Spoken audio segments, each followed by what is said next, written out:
તો અહીંયા હાથીને પણ ભગવાન બધાય વયા ગયા ને પછી જ યાદ આવ્યા છે.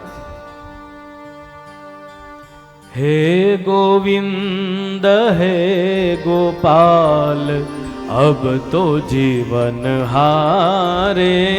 हे गोविंद हे गोपाल अब तो जीवन हारे. हे गोविंद राखो शरण अब तो जीवन हारे. हे गोविंद राखो शरण अब तो जीवन हारे. नीर पीबन है सिंधु के किनारे. नीर पीबन हेतु गयो सिंधु के किनारे. नीर पीबन हेतु गयो सिंधु के किनारे. नीर पीबन हेतु गयो सिंधु के किनारे. सिंधु बीच बसत ग्राह चरण लई पछारे. सिंधु बीच बसत ग्राह. अरे हाथी भगवान ने कहे हे नाथ, હું તો સામાન્ય જળ પીવા માટે ગયો હતો, સ્નાન કરવા માટે ગયો હતો, મને થોડી ખબર હતી કે ત્યાં મગર છે. અને હે નાથ, હવે એણે મારો પગ પકડ્યો છે, આ ગ્રાહે તમે મને છોડાવો. આપણે બધા ભગવાનને આવી સ્તુતિ કરીએ કે હે નાથ, હું આ ધરતી ઉપર આવ્યો હતો અને જન્મ લીધો ને એના પહેલા, અરે જન્મ પહેલા જ હતું કે હું ધરતી ઉપર જાય, સારા સારા કર્મ કરીશ, દાન કરીશ, પુણ્ય કરીશ, સારા યજ્ઞ કરીશ, કોઈને મદદ કરીશ, અને હે નાથ, એમાંથી સમય મળશે ને તારું ભજન કરીશ. પણ આવ્યા પછી આ કાકા, આ દાદા, આ મામા, આ કુટુંબ, આ પરિવાર, લગ્ન, એના છોકરા, એમાં એવો જીવ પડ્યો કે ક્યારે આવી અને કાળ રૂપી મગર પગ પકડી લે ખબર ના પડે. અને પગ પકડીને ધીમે ધીમે મૃત્યુની નજીક લઈ જાય ને ત્યારે યાદ આવે કે હવે જવાનો સમય આવ્યો. અને હાથી જેમ શબ્દ બોલે ને એમ હરેક જીવાત્મા બોલે છે. ચાર પ્રહર યુદ્ધ ભયો લઈ ગયો મજધારે. ચાર પ્રહર યુદ્ધ ભયો લઈ ગયો મજધારે. ચાર પ્રહર યુદ્ધ ભયો લઈ ગયો મજધારે. ચાર પ્રહર યુદ્ધ ભયો લઈ ગયો મજધારે. नाक कान डूबन लागे कृष्ण को पुकारे. नाक कान डूबन लागे कृष्ण को पुकारे. नाक कान डूबन लागे कृष्ण को पुकारे. આપણે બધા ભગવાનને યાદ ક્યારે કરીએ? कृष्ण को पुकारे. अंगम गलितम बलितम मुंडम दशन विहीनम जातम तुंडम वृद्धो याद गृहीतवा दंडम. આપણે બધા યાદ ક્યારે કરીએ એને?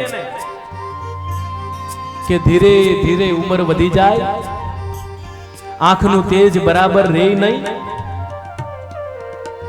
આપણા ગુજરાતી એક કવિએ લખ્યું છે આનું ભાષાંતર, તો કે દ્રગ દ્રગ નહીં તેજ દેહ જબ ડગ મગ પગ પગ મગ મગ અલગ પરમ. એટલે તો કે મગની ઢગલી ક્યારેક કરજો ઘરમાં, લાદીમાં મગની ઢગલી કરજો, શું થાય? મગ અલગ અલગ ભાગવા મળશે, દડવા મળશે. એમ પગ મૂકવો છે સીધો, મૂકા હે નહીં, આડાવડો વયો જશે. તમે ભજન ત્યારે કરશો, મોઢામાંથી દાંત પડી જશે, રામ રામ બોલવું લામ લામ થશે. અરે જે આંખથી એનું દર્શન કરવું છે, એના મંદિરે જવું, એની યાત્રાઓ કરવી છે, એ તો કઈ દેખાવાનું છે નહીં. અને જે કાનથી એની કથા સાંભળવી છે એ કાન વયા ગયા છે. એટલે તો હાથી કહે છે કે નાક કાન ડૂબન લાગે, જ્યારે ડૂબી જાય ત્યારે એ યાદ આવે. અને મનુષ્ય પણ એવું જ કરે કે આ બધું વયું જાય ને ત્યારે ભગવાન યાદ આવે. હે નાથ કરતા હોઈએ. અને 4 પ્રહર યુદ્ધ ભયો એટલે બાળપણ, કિશોર અવસ્થા, યુવાની અને વૃદ્ધ અવસ્થા. આ આપણી જ વાત છે, કોઈ હાથીની નહીં. આપણે બધાય 4 પ્રહર સુધી, 4 અવસ્થા સુધી યુદ્ધ કરીએ છીએ મૃત્યુ સામે. અને છેલ્લે તો કે આપણે જ હારવાનું આવે છે, જીતતું કોઈ નથી. અરે સાહેબ, સંસારની અંદર મોટા મોટા વૈજ્ઞાનિકો બન્યા, મોટી મોટી શોધ થઈ, પણ અત્યાર સુધી હજી એવું નથી બન્યું કે કોઈ જીવને રોકી શકે, કોઈ મૃત્યુને રોકી શકે. અને હાથી આગળ પ્રાર્થના કરે ભગવાનને, દ્વારિકા में શબ્દ ગયો શોર ભયો ભારે. દ્વારિકા में શબ્દ ગયો શોર ભયો ભારે. દ્વારિકા में શબ્દ ગયો શોર ભયો ભારે. દ્વારિકા में શબ્દ ગયો શોર ભયો ભારે. શંખ ચક્ર ગદા પદ્મ ગરુડ લઈ સિધારે.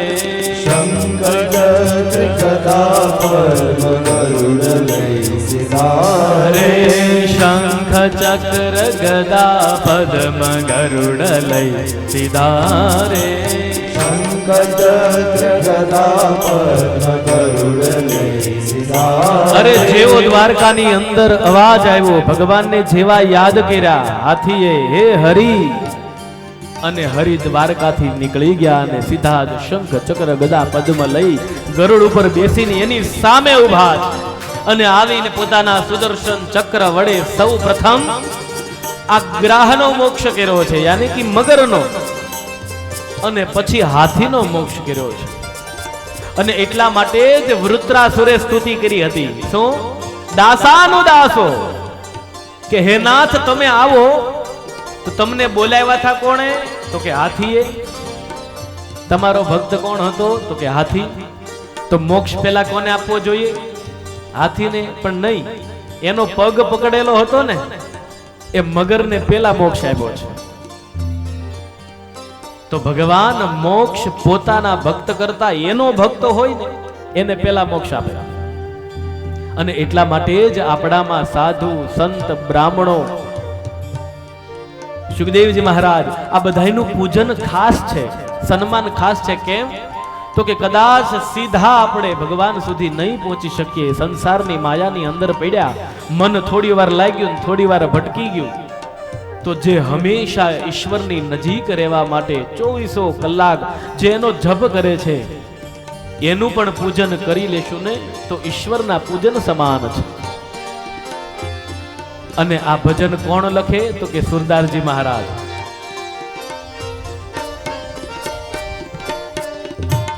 सूर कहे श्याम सुनो शरण है तिहारे. सूर कहे श्याम सुनो शरण है तिहारे. अब की बार पार करो नंद के दुलारे. अब की बार पार करो नंद के दुलारे.